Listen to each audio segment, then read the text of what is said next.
নমস্কার বন্ধুরা, দিদির রান্নাঘর উইথ ব্লগ চ্যানেলে আপনাদের প্রত্যেককে স্বাগত। দেখুন, আজকে নিয়ে চলে এসেছি ফুলকপি আর আলু দিয়ে কই মাছের ঝোল। তো আজকের এই রান্নাটা আমি কিভাবে করেছি চলুন দেখে নিন। তো দেখুন বন্ধুরা, আমি গ্যাসের ফ্লেম অন করে তেলটা ভালো করে গরম করে নিয়েছি। এইবার আগে কই মাছগুলোকে সুন্দর করে লবণ হলুদ মাখিয়ে ভেজে নেব।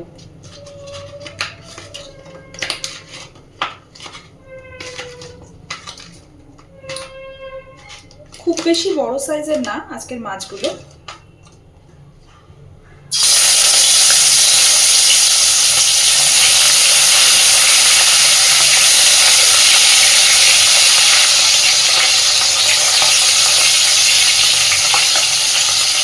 তো চলো মাছগুলো আগে ভেজে নিই।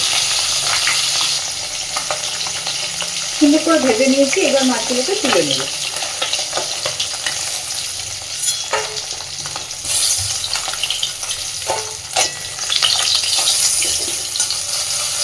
বাকি মাছগুলোকেও সব আমি একইভাবে ভেজে নিচ্ছি।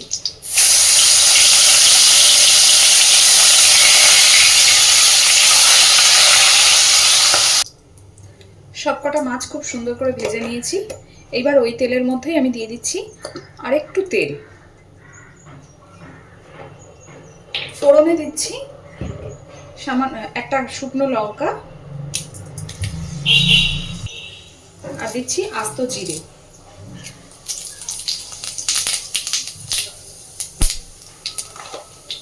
এইবার কেটে রাখা আলু আর ফুলকপিগুলো দিয়ে দিচ্ছি।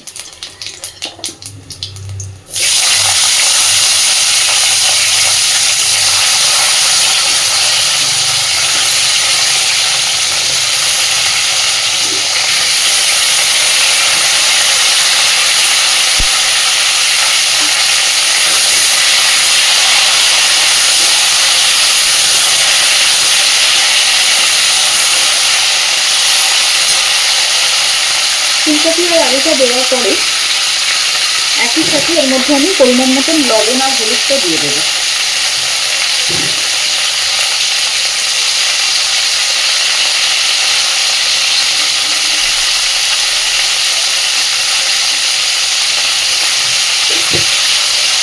দিয়ে দিলাম লবণ আর এবার দিচ্ছি হলুদ দিয়ে।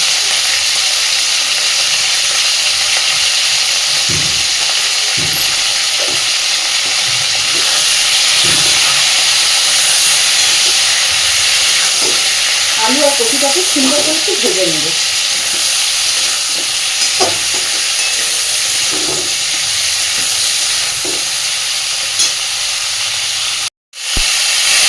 দেখুন বন্ধুরা, কপিটা কিন্তু অনেকটাই ভাজা হয়ে এসেছে। আলু আর কপি আরও বেশ খানিকক্ষণ একটু ঢাকা দিয়ে দিয়ে আলু আর কপিটাকে সুন্দরভাবে ভেজে নেব।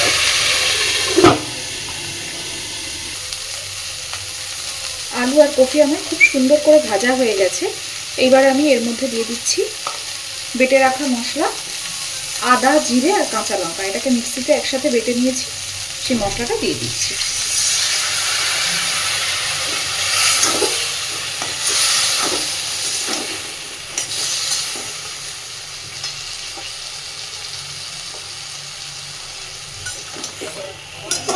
সুন্দর করে একটু কষে দেব।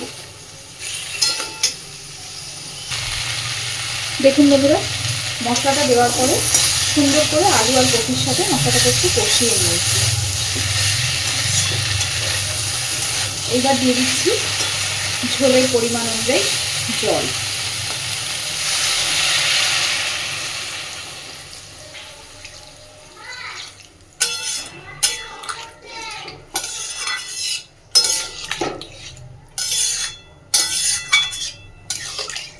খুব সুন্দর করে এবার ঝোলটাকে ফুটিয়ে নেব।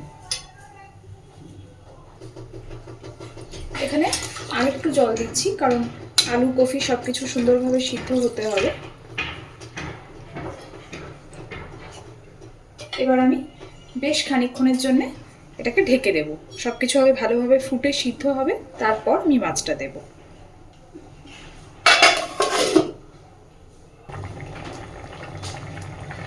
দেখুন বন্ধুরা, খুব সুন্দর করে ঝোল ফুটে গেছে আর আলু কফি অনেকটা করেই সিদ্ধ হয়ে গেছে। এইবার আমি ভেজে রাখা মাছগুলো এর মধ্যে দিয়ে দিচ্ছি।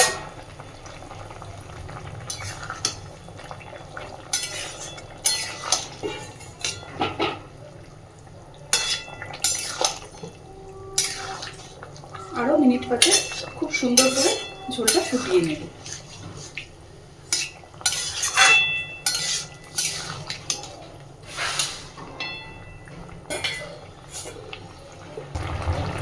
দেখুন বন্ধুরা, মাছটা দেওয়ার পরে আমি খুব সুন্দর করে ঝোল ফুটিয়ে নিয়েছি।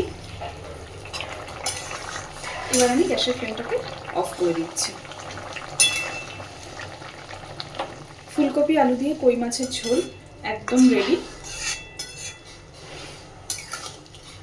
আমি যতটা সম্ভব সিম্পলভাবেই রান্নাটা করেছি। আর এই রান্নাটা কেমন হয়েছে অবশ্যই আমাকে কমেন্টে জানাবেন। আর প্লিজ আমার চ্যানেলটাকে লাইক, শেয়ার এবং সাবস্ক্রাইব করে আমার পাশে থাকবেন। ধন্যবাদ।